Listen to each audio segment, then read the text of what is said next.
En 1980, y por iniciativa de Nacho Canut, Eduardo Benavente y de Johnny, nace el grupo Parálisis Permanente. A raíz de la creación, en el verano del 82, del grupo Dinarama y de la escisión de Alaska y los Pegamoides, el grupo queda configurado definitivamente con Eduardo Benavente como voz, Rafa al bajo, Antonio guitarra, Toti batería y Ana teclado. Como recordaréis, Eduardo Benavente hace ahora un mes perdió la vida en un accidente de automóvil y con él finalizó también el grupo.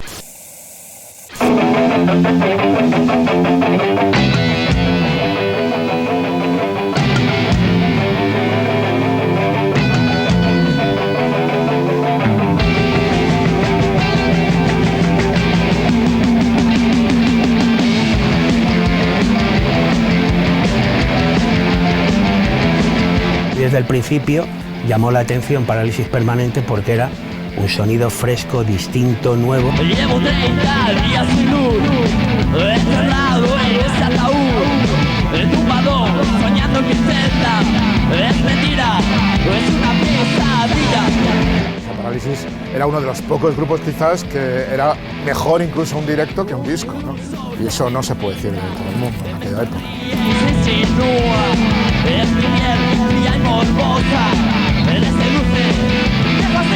Eduardo era una estrella, entonces es muy agradecido ir a ver a un grupo en el que miras al escenario y ves a Nacho, que te parece una estrella, ves a Eduardo, que te parece una estrella, que había actitud y que sonaban bien.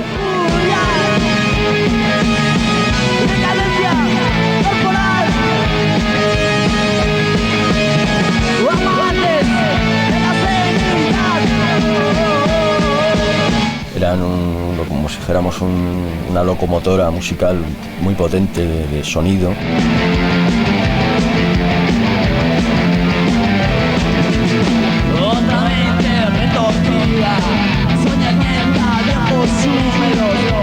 Y Parálisis fue mi grupo. No hubo ni un grupo en toda España con el que haya tocado que fuese tan importante y tan desde aquí. Ahora estoy así sentido, venido hasta dentro del vicio. Las pupilas ya se ocultan, ya no sufro, no me agito. Intelectualmente y musicalmente yo creo que eran los más preparados.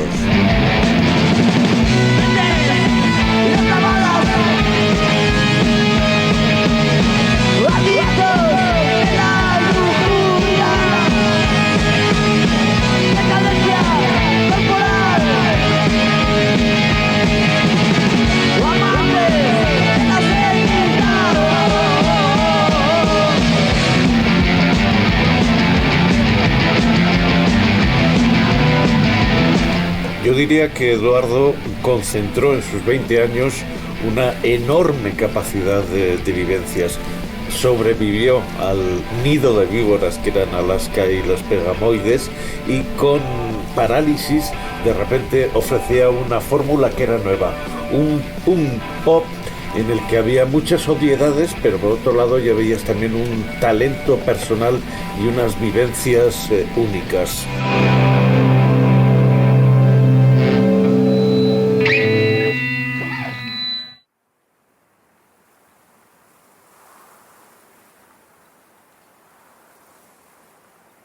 Parálisis Permanente ha trascendido fundamentalmente porque es una propuesta estética de imagen muy importante, muy potente, con un sonido muy directo y sobre todo un rollo sexual muy transgresor.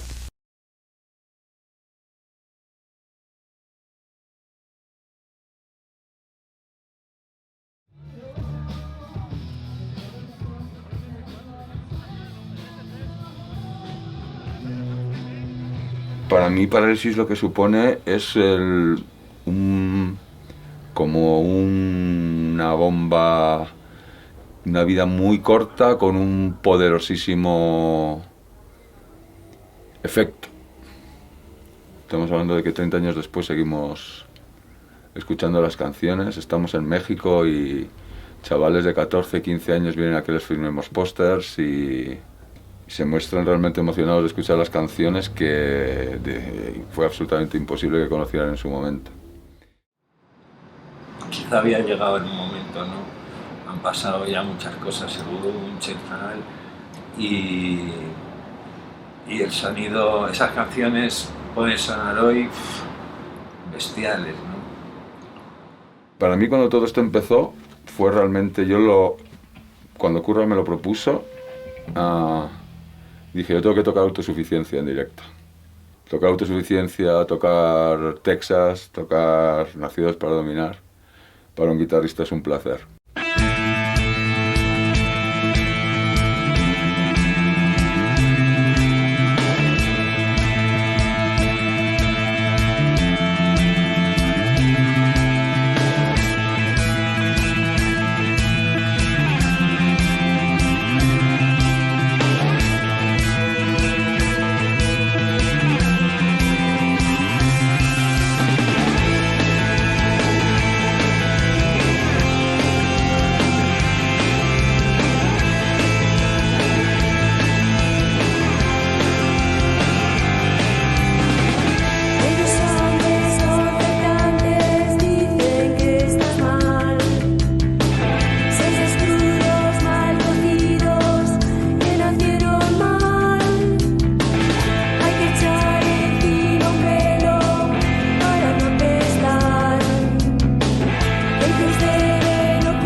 La familia Benavente nos criamos todos en, ¿cómo era? General Mola, que ahora se llama Príncipe de Vergara. Íbamos a un colegio que se llamaba Los Corazonistas, en Alfonso XIII. Incluso nosotros tuvimos un año internos en el colegio y ahí las pasamos canutas. Y mi hermano cada por tres castigaba porque se rebelaba con todo el mundo. Entonces, una época que nuestros padres nos pusieron un pantalón Levi's estos verdes, de pana verdes, un Puligan verde y el Loden. Entonces nos llamaban los clorofilas en el colegio. Cada 2x3, les digo, cada 2x3, yo estaba jugando al fútbol, por ejemplo, y de repente me llegaba alguien y decía, oye, que tu hermano Eduardo se está pegando con alguien. Y claro, como hermano mayor tenía que ir yo allí mi hermano era un tirillas, yo era también un tirillas, y salíamos cobrando los dos. Pero mi hermano, lo curioso de mi hermano, era que jamás se iba para atrás. Luego nos fuimos a vivir a Chamartín, al Pinar Chamartín, y allí, ya cuando ya éramos adolescentes, nuestros padres se divorciaron y entonces pasamos de estar a las 10 de la noche en la cama con las luces apagadas y en silencio, y como nos oyese la chica o mi madre que estamos hablando o lo que sea, entraban con la zapatilla y mi hermano era el primero que le decía a mi madre, y dice, si no me haces daño, dame más fuerte, que no me haces daño, para que te des cuenta cómo era. Y mi madre se cabraba y le intentaba hacer daño y se hacía daño a ella, porque mi madre decía, que no me haces daño, venga, dame más, que no me haces daño. A mi madre cuando era un chavalín. O sea, eso te dice mucho de él, ¿no?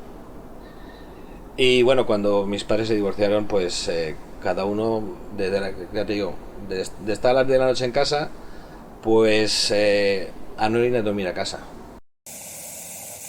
Vamos a dedicar esta fiesta de Madrid a todos los jóvenes del mundo, a todos, y a divertirnos, que a eso hemos venido.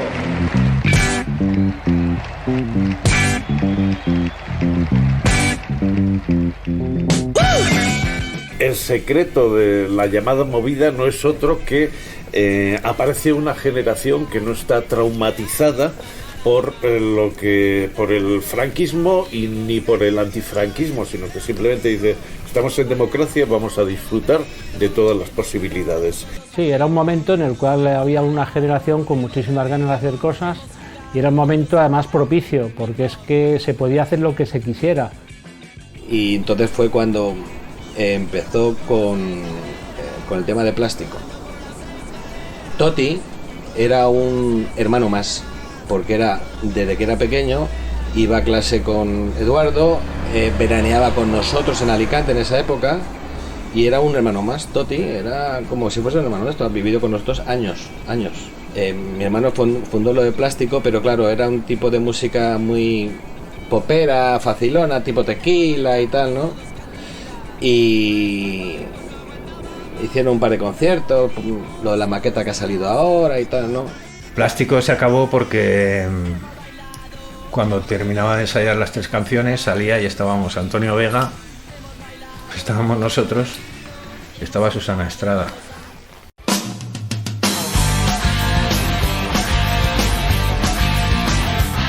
Él ensayaba allí en la isla de Gaby también. Entonces escuchaba una banda tocar y entra y estaban allí César Escapa, el Ángel y el Porras. Precisamente estaban buscando un bajista. Ellos eran los Escaparates. El grupo lo había formado César Escapa, que venía de Nueva York, había estado alimentándose de todo lo que ocurría en el CBGB. Entonces, lo último que habíamos probado había sido un chino con sus escalas chinas. Y Eduardo dijo: pues yo toco el bajo con vosotros. Probamos un bajo y ya está. Eduardo cogía la batería, cogía la guitarra, cogía el bajo, cogía cualquier instrumento y a los 10 minutos ya sabía tocarlo. Y nada, empezamos a funcionar rápido porque Eduardo se relacionaba muy bien. Era un chavalín, lo que pasa es que era una cantidad de despierto, tío, cantidad de esponja, o sea, ya te digo, no se podía controlar, ¿no? Y el tío de repente vio un anuncio en el periódico que ponía: grupo de pop busca batería. Estaba todo el día con los cascos puestos y con la batea, estaba viendo la tele y le decías: Eduardito, deja ya esto que no me dejas ver la tele. Y él te seguía, te da igual que le dijeses. Eduardo no había tocado la batería, entonces tampoco nosotros exigíamos un nivel técnico extraordinario, probablemente exigíamos más otras cosas: compromiso, estética, rollo, y Eduardo lo tenía mucho más que todos los baterías que habíamos probado, que probablemente eran estupendos, que venían del jazz y que eran un coñazo y que no nos servían para nada, ¿no? En un principio, y no sé si mucha gente lo sabe, Olvido era pareja de Eduardo, al principio, eran pareja. Que además yo me acuerdo que le decía, en esa época Olvido, fíjate las pintas que llevaba. Y le decía a mi hermano Eduardo, digo: pero tío, ¿cómo vas con esa tía que tiene unas pintas muy raras? En el año 80 había un sitio en Chamartín que íbamos mucho y Eduardo acababa de entrar en los Pegamoides, llevábamos poquito tiempo. Y un día al salir de ahí yo ya me iba, porque al día siguiente tenía que ir a clase y ya me marchaba y cogí un taxi y detrás de mí viene Eduardo y me dice que ¿dónde voy? Y digo: pues yo ya me voy a casa. Y me dice: ¿y puedo ir contigo? Digo: bueno, pues vente. Y nada, se vino a casa y ahí es donde empezó nuestra relación. Ahí fue el primer día que tuvimos una relación y ya para los restos. Y me hizo mucha gracia porque, bueno, pues éramos los dos bastante inexpertos, pero él era virgen y me hizo mucha gracia, ¿no?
relación con Eduardo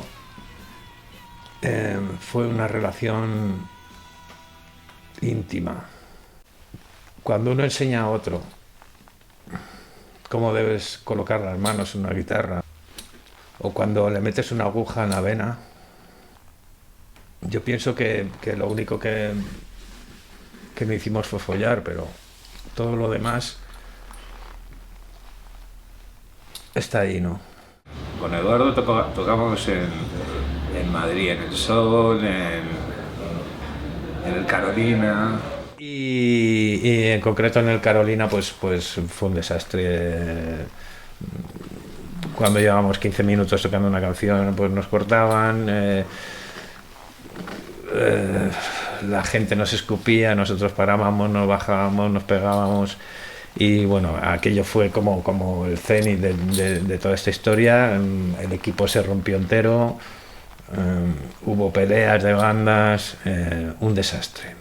El EP que habíamos grabado y que estaba ya en la radio, toda la promoción que nosotros teníamos, eso se cortó radical. La gente ya no quería saber nada de nosotros. Ya éramos unos yonkis declarados y unos yonkis violentos. Y eso marcó el declive y el fin de la historia para los escaparates. Cuando nosotros conocemos a Eduardo y llega por primera vez a Tablada y le conocemos, viene con Toti y los dos tenían una imagen Leif Garrett, como mucho luego pasaría a más tequilera, pero bueno, pues era una imagen muy, muy poppy. Y claro, de ahí cuando entró ya en el grupo y se involucró y empezó a absorber música y pillaba todo lo que veía a su alrededor, lo vampirizaba y lo hacía suyo en un pispás.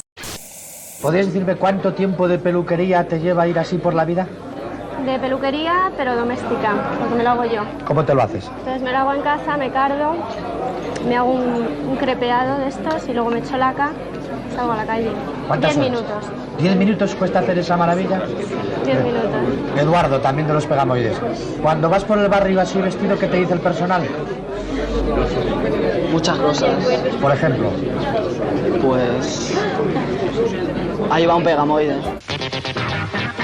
Él es el que realmente nos movilizó, buscó un manager y nos puso a todos a funcionar.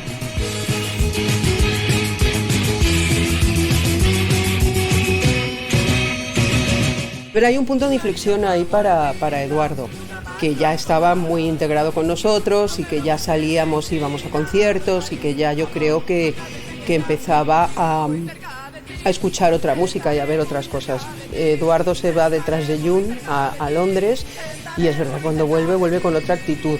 De repente era como un pequeño Johnny Rotten, que decías, Eduardo, esto es muy infantil, tal. Tuvo un cambio ahí muy grande. Entonces ese ímpetu estético nos lo inoculó a una serie de gente que estábamos un poco ahí buscando la novedad máxima en un ámbito muy difícil como era los años 80, que no había internet, no había casi información, no había casi nada, ¿no? Vamos, ir a Londres era como ir a la luna. En Alaska y los Pegamoides ya intentamos entrar a componer un poco, meter ahí un poco la aportación en cuanto a composición, Olvido y yo con Red Room y Estrategia Militar, que fueran las dos primeras canciones de onda un poco más oscura, y chocó un poco con la propuesta de Carlos. Fundamentalmente era Carlos el que se sentía más...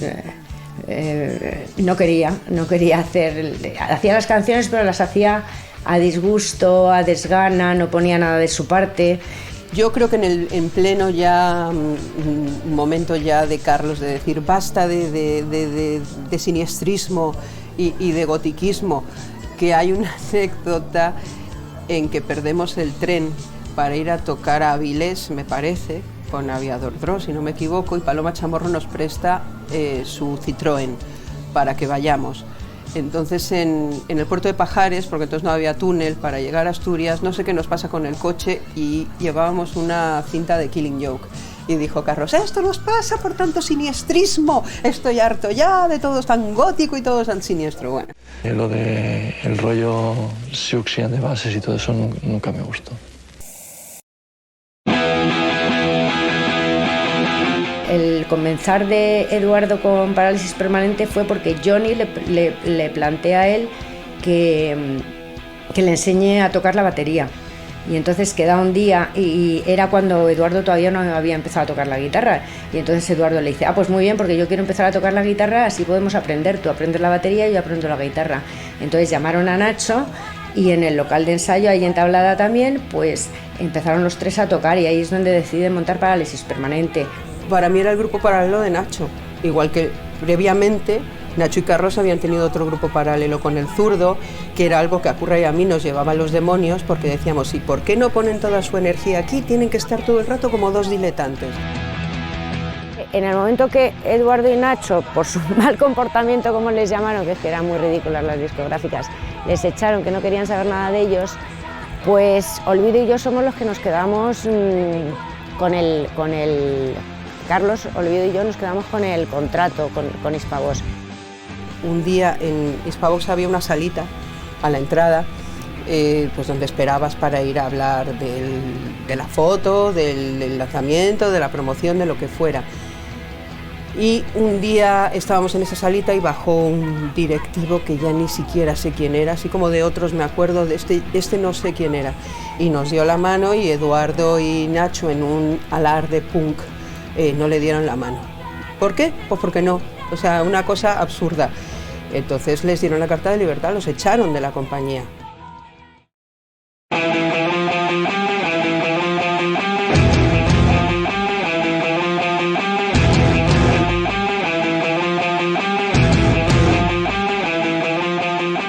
No sé qué va a ocurrir, aquí veremos a hacer una televisión y veremos a ver, estaba yo mirando hacia la mesa, si es tipo telediario o qué, hay que estar ahí sentado, ¿no? Tipo telediario. Yo que me traía mis zapatitos tan monos. Creo que no se me van a ver. Ella es Ana Curra.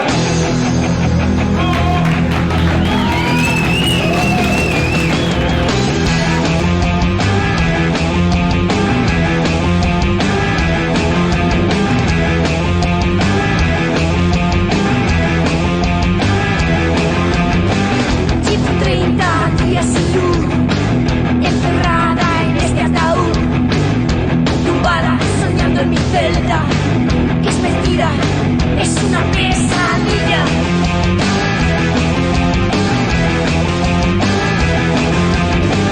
Un recluso que me mira, me sonríe y se insinúa. Es mi piel fría y borrosa, le seduce, le fascina.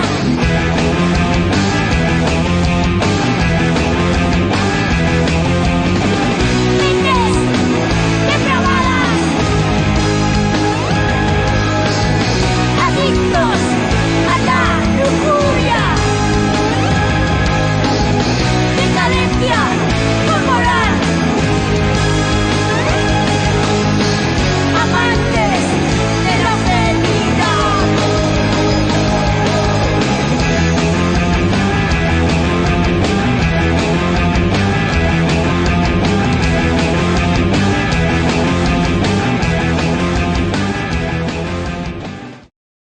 Carlos siempre estaba amenazando con que me voy. Entonces, bueno, pues se iba, pero no se iba, nunca. Me voy, no se iba. Y yo creo que un día nos pilló muy hartos y dijo, me voy. Y nadie le volvió a llamar. Que es cuando Toti coge la batería y cuando Eduardo coge la guitarra y Toti entra a tocar la batería, sí, efectivamente.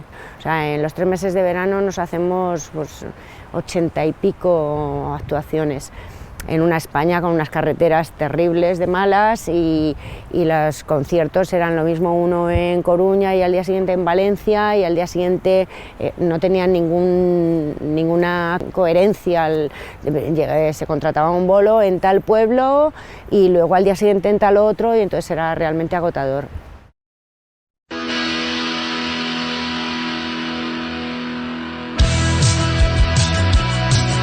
El local lo abrimos en el año 80.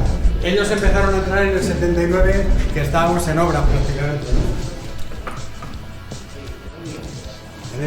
En este local ensayaron, los primeros grupos que entraron fueron Alaska y los Pegamoides entonces, y lo que eran Secretos. Hombre, Eduardo, la verdad es que lo que recuerdo es el carácter que tenía, era muy vivo, trabajaba muy bien con la gente, y además aquí, porque coincidía que en el local también teníamos los grupos que entonces eran más rockeros, o sea, estaban Los Leños, estaba Cucharada, tuvimos a la banda también, y aún así fue de los que más hizo un poco piña con todo el mundo. Solíamos quedar después de los señores, decía, veniros a mi casa que he traído unos discos nuevos. Le gustaba mucho Siouxsie and the Banshees, recuerdo. Entonces íbamos a su casa con su hermano Javier, que por desgracia ha muerto también hace poco. Eduardo era un chaval muy de barrio también. Recuerdo que nos íbamos después a jugar al futbolín, a tomar cañas. Aparte no era todo el rollo rockero tan mitificado de salir por la noche. Nada. Tengo recuerdos de verlos en una de esas noches que no había nadie en Rocola, ¿no? Porque no todos en Rocola no siempre eran llenos, y estaban parados viendo en un vídeo una compilación de clips de Siouxsie and the Banshees, y era como si brillaran. Pues Curra y yo hicimos Quiero ser santa. La música era de Eduardo y Nacho, si no me equivoco, y nosotros le hicimos la letra y la presentamos para los Pegamoides, y Carlos dijo que ni hablar, y ahí se quedó. Pues es una canción que teníamos pensada que podía hacerse en Alaska y los Pegamoides, pero como Alaska y los Pegamoides al final no sale, pues se hace en Parálisis Permanente.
Yo recuerdo que la primera maqueta de Parálisis Permanente me llega con la primera formación, donde estaba todavía su hermano, Javier.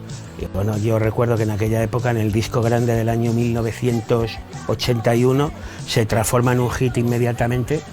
Autosuficiencia, pero casi más jugando a las cartas en el cementerio. Esa era la canción que más sonaba. El primer concierto que yo fui de Parálisis creo que fue como en marzo del 81, en un sitio que se llamaba El Jardín.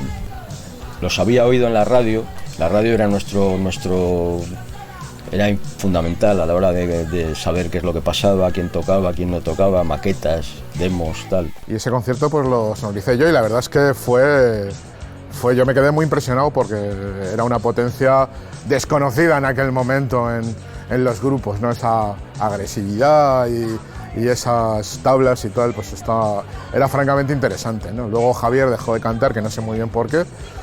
Javier deja Parálisis porque tiene una discusión con Eduardo. Hay un día que Eduardo me dice, oye, que yo he decidido cantar en el grupo, mi hermano Javier se ha ido y necesito una guitarra. ¿Te apetece tocar con Parálisis? Porque además me dijo, vamos a grabar un disco. No sé si ya sabíamos que iba a ser el mismo que grabamos junto a Gabinete. El caso de las canciones eran Autosuficiencia y Tengo un pasajero, ¿no?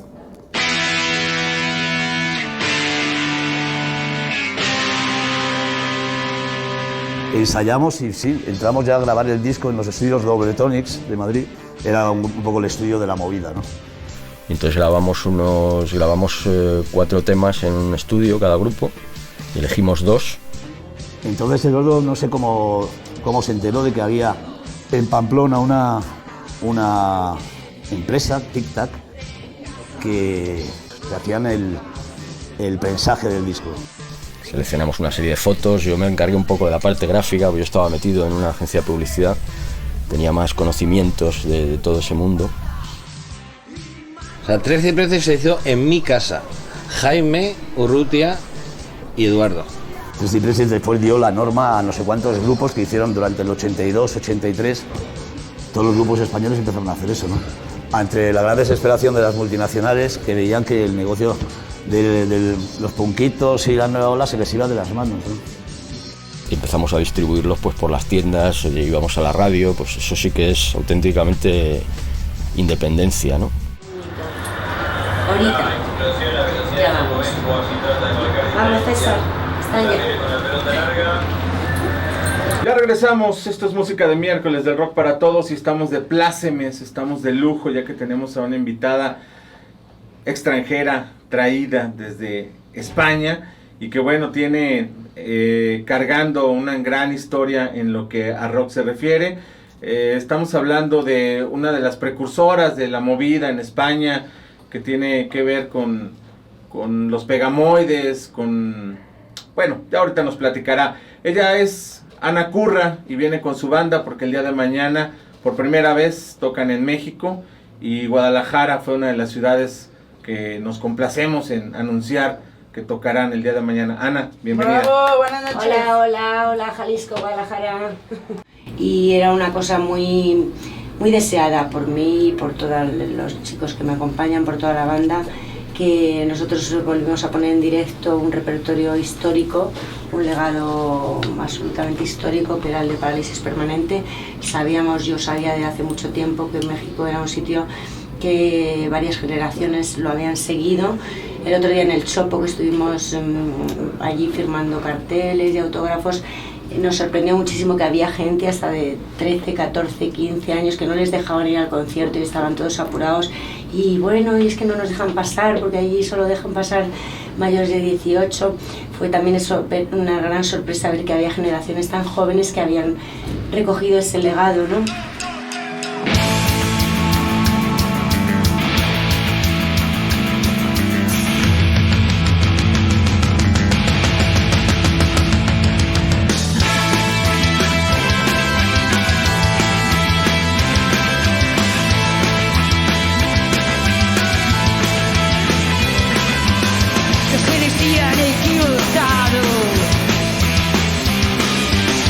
Es un error lo eliminado.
Enseguida Nacho empieza a echar de menos a Carlos y Carlos empieza a tirar de él a su vez. Entonces es normal, eran amigos desde pequeños. Y unido a que Olvido siente que hay un núcleo muy fuerte que formamos Eduardo, Toti y yo, que siempre íbamos juntos, en todas las últimas galas de Los Pegamoides íbamos en un coche Eduardo, Toti y yo, y en otro coche iba Nacho y Olvido. Entonces ahí se empieza a fracturar. Nacho ya tenía como muy definido lo que iba a hacer.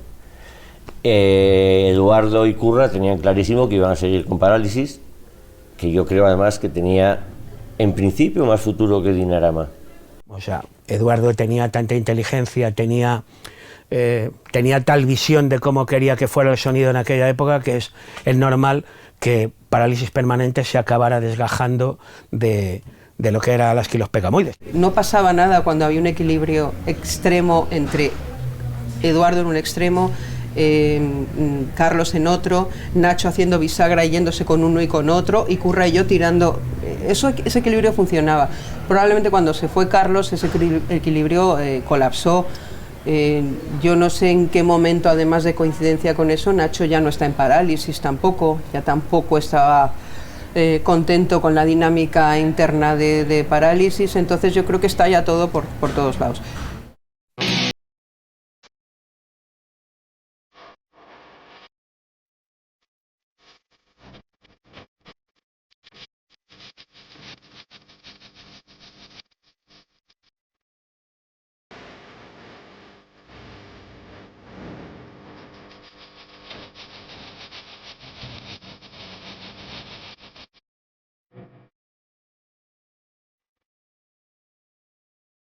El día que Parálisis estuvo rodando en mi casa el vídeo para Autosuficiencia, hay un momento que a mí me parece muy significativo. Eduardo está tumbado en la cama y coge un Rolling Stone donde está la portada de Keith Richards. Le tira, pero aún así ha escogido ese Rolling Stone y por un lado está manifestando una independencia, porque en aquel tiempo en la movida no se podía hablar de los Rolling Stones, y por otro lado quizá está manifestando la atracción por el vivir peligrosamente, que es la característica de Keith Richards.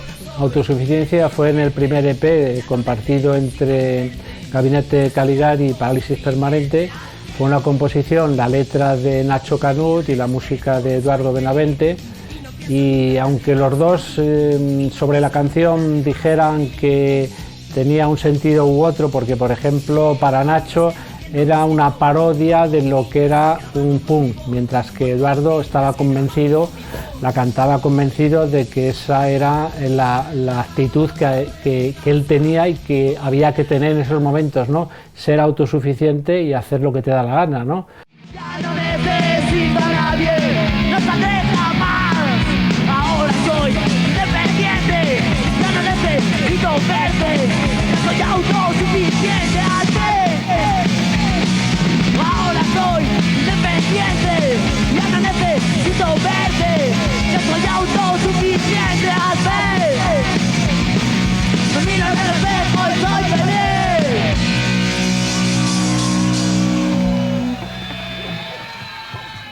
Yo a Eduardo lo conozco, personalmente lo conozco en Rocola, en una de esas noches que vas para adelante y para atrás y de pronto le veo abrazado con Curra en la entrada y me atrevo a decirle que si necesita un bajista, que yo quiero tocar con él. No es porque era Eduardo Benavente, sino porque la música que hacía me llenaba. Y me hizo una prueba. Entonces probamos, yo me llevé mi cabezal Marshall, mi Reaper, mi Precision, mi Baffle Marshall, probamos y a los 7 días estábamos tocando en Valladolid. Johnny, Eduardo y yo. Fue lo mejor que me podía haber pasado.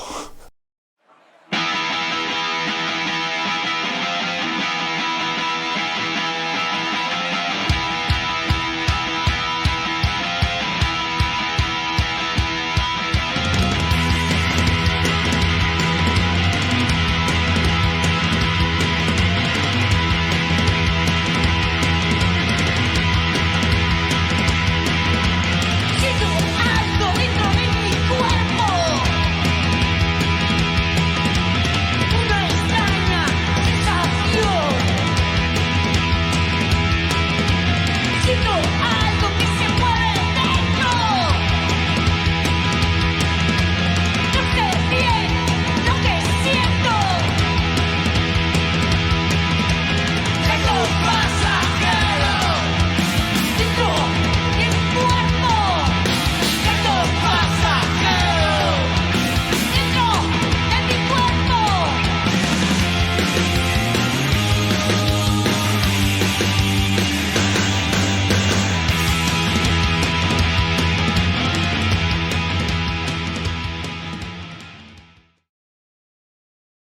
como yo ya, ahora es que los Pegamoides se rompe, yo pues ya decido integrarme totalmente en Parálisis Permanente y ya ir a los directos con ellos, grabar todo el disco, como así hice, incluso salí en la portada. Entonces de ahí viene el tema de una peluca y salir de espaldas, porque yo mantenía contrato discográfico con Hispavox.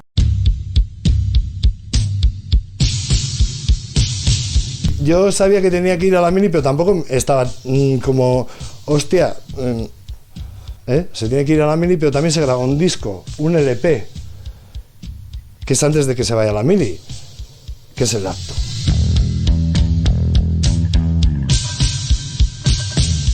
Lo grabamos en 2 días y luego y se mezcló pues en otro día más. Lo grabamos en un fin de semana porque bueno, lo pagábamos de nuestro bolsillo, entre Eduardo y yo. Y realmente pues no teníamos mucho dinero. Ellos tenían su planificación, su historia, su imagen y todo estaba absolutamente definido, con lo cual era pues muy cómodo trabajar aceptando todo eso, muy cómodo, porque lo tenían todo hecho, desde la portada de los discos hasta prácticamente la producción, porque lo hacían ellos mismos. Entonces era realmente cómodo y te daba la impresión de una persona muy segura de sí mismo, ¿no? Con mucho empaque. Eduardo y Ana eran la pareja perfecta, o sea, y también la pareja más codiciada, porque sabías que les atraía el peligro.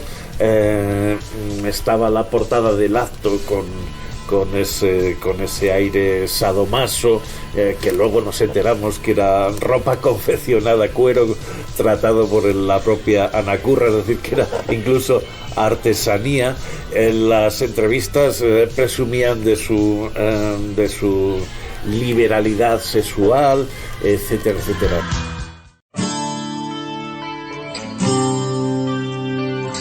Eduardo, cuando fue a la Mili, pues fue a parar al psiquiátrico por lo que fuera, porque no quería ir, le leía lo que fuera, y resulta que ahí conoció a mi tío, el tío que luego tocó con Desechables, y al camello que teníamos en Cornellá en la misma época, y se conocieron los 3 en Cornellá, ahí en el psiquiátrico. La única manera de librarse de ello era de echarle cojones, que te mandasen al psiquiátrico y ahí montarte la película. La película consistía en no hablar, en no responder, en comértelo durante un mes. Y Eduardo tuvo los santos cojones de hacerlo. Y le salió bien. Y en ese momento sí fue cuando Eduardo cogió las riendas de Parálisis ya de una manera más férrea, y Parálisis ya adquirió una entidad mucho más potente, ¿no? Fue cuando entró Rafa Balmaseda al bajo y Antonio Moreno a la segunda guitarra, ¿no? No sé si hicieron más pruebas. Yo vine aquí un día a Tablada, hice una prueba y Rafael Balmaseda, que es el que me hizo la prueba, porque Eduardo creo que estaba en la Mili, en aquel momento me dijo que me quedaba, porque es que tocaba, por lo visto tocaba muy parecido a como tocaba Eduardo, pero era de verle, tocar a él. Yo creo que Nacho tuvo que influir bastante en que Johnny dejara el grupo, porque Johnny dejó Parálisis y se fue con Dinarama. Y Toti era muy amigo de Eduardo. Y tocaba la batería que se te iba a la olla. A mí siempre me han gustado los baterías contundentes y dije, coño, ¡guau!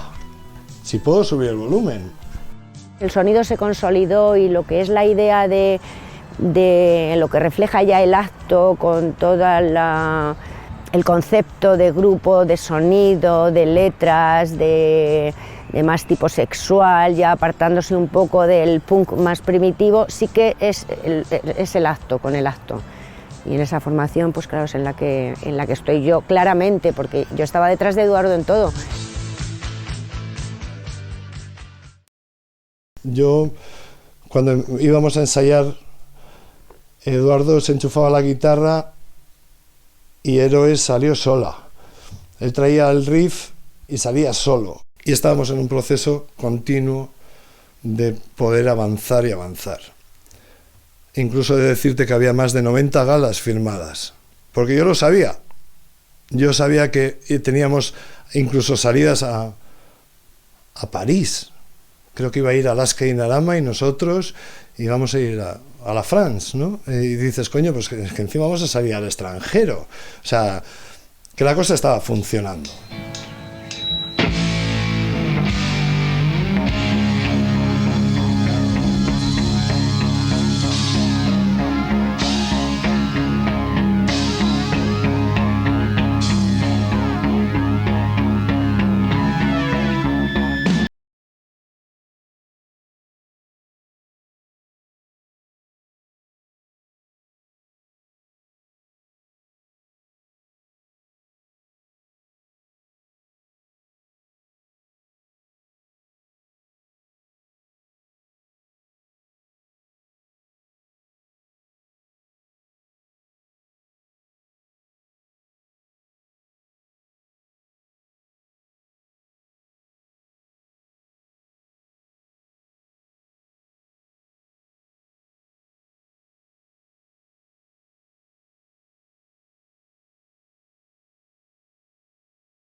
Es un roce, un gemido, convulsiones y tus gritos. Íbamos en un Panda que tenía yo, entonces no sé qué movida tuvimos con un camionero, que le empezamos a hacer, ¡ala, hijo de puta, no sé qué, vamos a la ventana! O con nuestras pintas que íbamos a ver. Entonces Eduardo con su cresta, Ana vestida como iba, yo como iba. Nada, nos paramos en una tocha, justo enfrente de la estación de la tocha. Nos para el camionero detrás, se baja el puto camionero del camión, íbamos con las ventanas bajadas porque era verano. Bueno, pues a Eduardo le cogí así, le sacó por la ventana, a mí me sacó por la ventana, Eduardo iba ahí detrás. Nos pegó una paliza, nos pegó una somanta de hostias a los dos, que no te lo podéis ni imaginar.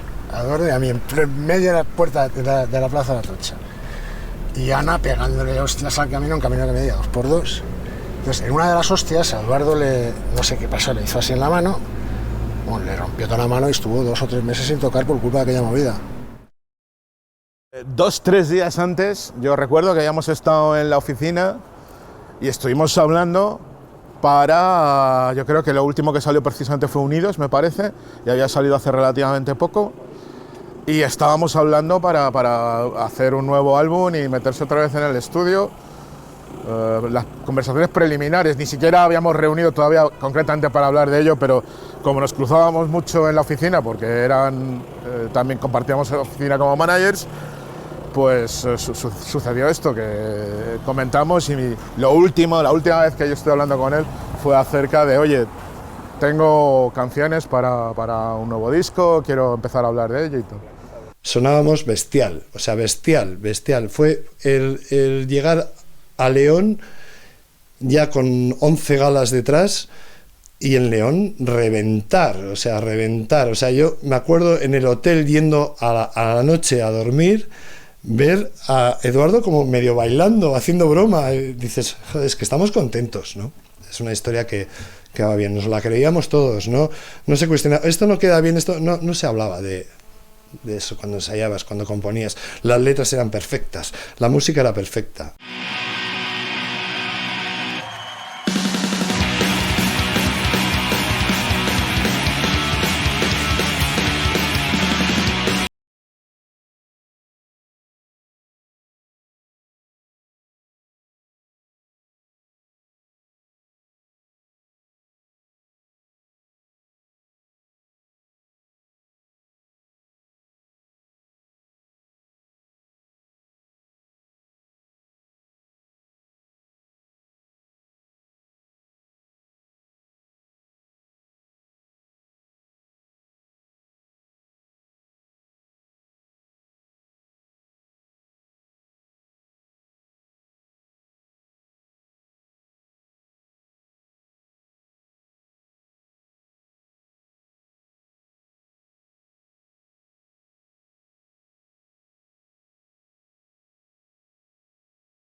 Y de León nos desplazamos a Zaragoza, que fue malditamente la última actuación. Este caso fue que nos levantamos a la mañana y Curra y Toti y Eduardo iban en un coche y yo iba con Antonio. Me llaman, preguntan por el responsable y voy y me dicen que ha habido un accidente y que creen que es grave. Viniendo de León a Calahorra, porque ellos habían tocado el día anterior en León, que insisto, yo les dije que no tocasen porque me parecía que era como demasiado seguido y que llegaban muy justos. En ese momento todavía no había llegado parte del grupo. Me llaman una segunda vez y me dicen que hay uno que está muy muy grave. Y ya estando ellos dos ahí, me dicen que hay una persona que ha fallecido. Y allí nos dijeron que fue Eduardo. A mí personalmente me dijeron que fue Eduardo.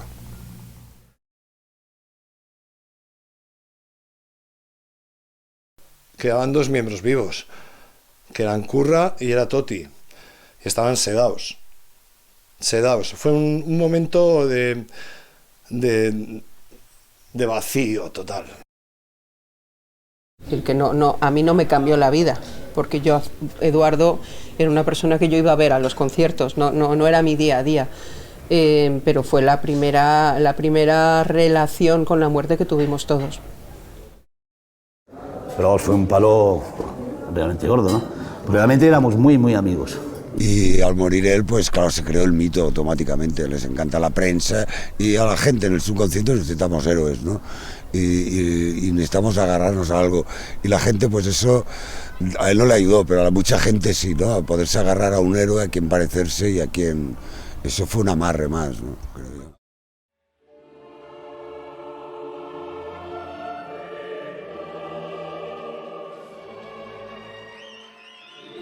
Me he encontrado, bueno, sabía que lo tenía, pero realmente nunca lo había abierto. Un diario, 14 de mayo del 83. Yo conducía, Eduardo iba dormido en el coche y del sueño pasó a dejar de estar a mi lado.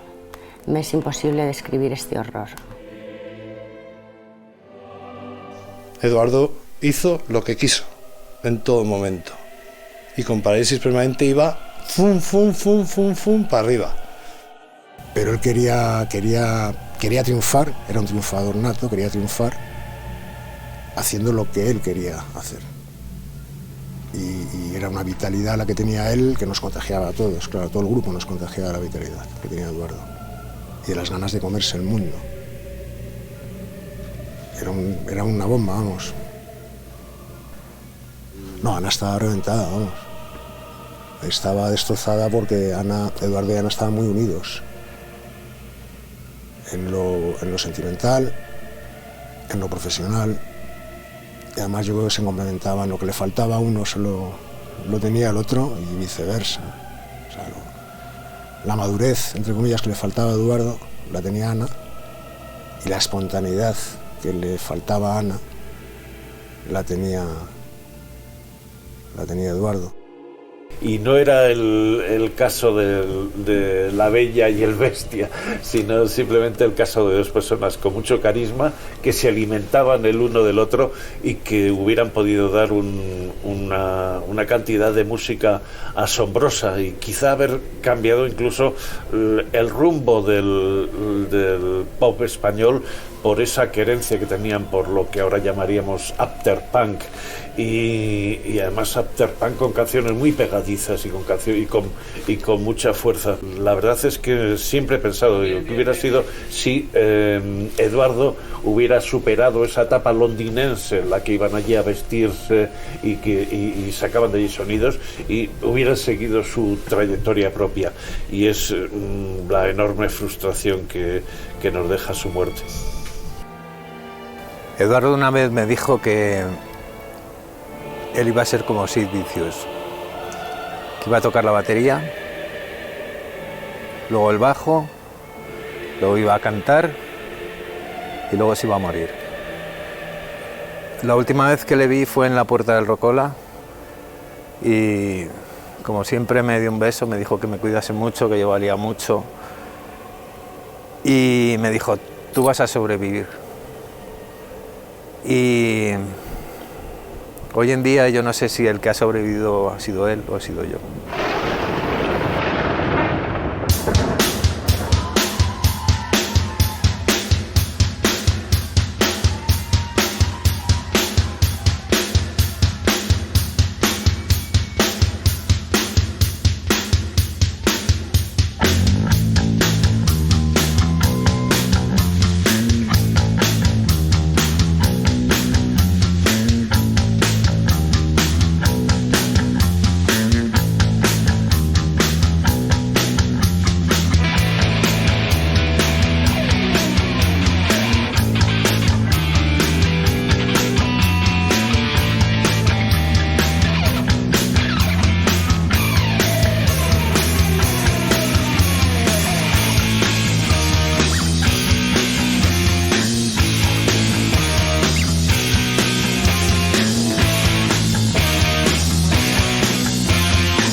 con la obsesión de serte es mi ambición.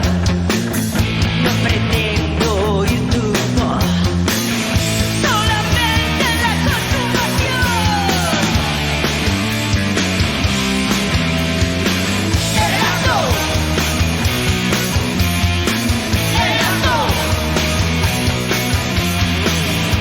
un altar, una oración. Te presento con devoción. Esta ofrenda es mi satisfacción. Este cuerpo y la consumación. El acto. El acto.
Para mí, Eduardo ya en vida era algo mítico, ahora lo es muchísimo más. No veía nada claro, en absoluto, continuar con parálisis permanente. No sentía que pudiera ser ese proyecto, tener sentido si no estaba Eduardo. Entonces, como él y yo habíamos iniciado ya el proyecto de Seres Vacíos, que era un disco mío, era canciones mías, todo, letras mías, y habíamos hecho juntos el primer disco, pues decidí tirar por ahí. El tema Seres Vacíos fue querer salir de algo que nunca iba a ser igual, ¿no? Porque claro, yo me seguía moviendo por Rocola, subsistiendo pues en nuestro Madrid. Yo de Donosti, pero ya era nuestro Madrid, pues ya llevaba 6 años allí. Y encontrarte con gente pues como Copini, que te decía, oye, si necesitáis un cantante, pues me llamas, que yo estoy dispuesto a cantar. Pero es que no, sí, muy bien Germán, ¿no? De puta madre, pero es que no había ningún Eduardo en Madrid. Y es que tampoco lo buscábamos, es que es algo que lo teníamos muy claro. intentábamos seguir para adelante, pero costaba muchísimo. Aún así, yo tengo que decir que Seres Vacíos es una etapa que me gusta, y me gusta muchísimo todas las canciones, los ambientes que logramos musicales, y creo que además es muy veraz porque refleja lo que yo realmente estaba viviendo. Fue una etapa bastante de intentar tirar para adelante, con muchas dificultades a nivel músicos, porque se cambiaban los músicos una y otra vez, y en el último disco es donde entra por fin José Battaglio. Trabajar con Ana es exigente, porque ella es muy exigente.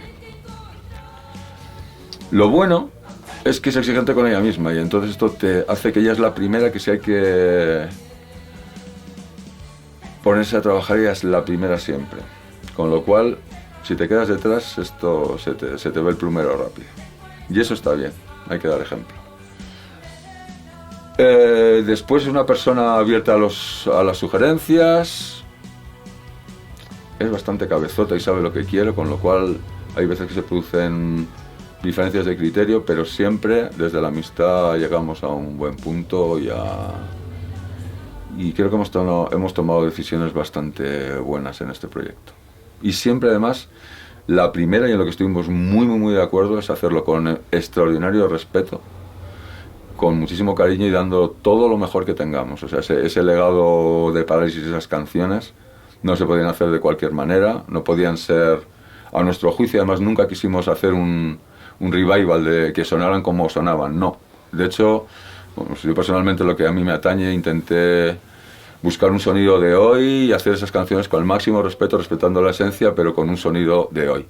Hay que reivindicar la creatividad y la fuerza y la belleza de las canciones y de todo lo que ha hecho Ana Curra, desde que entró en Alaska y los Pegamoides hasta lo que hizo con Seres Vacíos, con Parálisis Permanente, sus discos en solitario, las colaboraciones que hizo con Los Vengadores, con El Ángel, con El Eslabón Perdido, y después posteriormente pues su colaboración con Alberto García Lys también.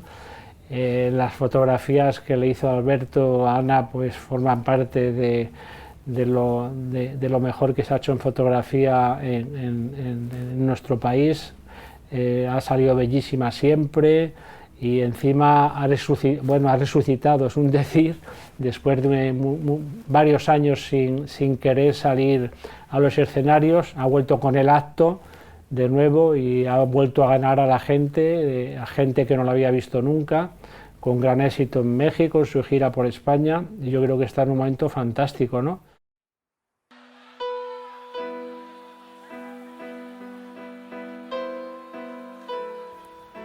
Era un derecho y un deber, sensaciones y obligaciones, una necesidad vital, un acto de justicia, de reivindicar una parte importante de mi vida que estaba pendiente, en la trastienda.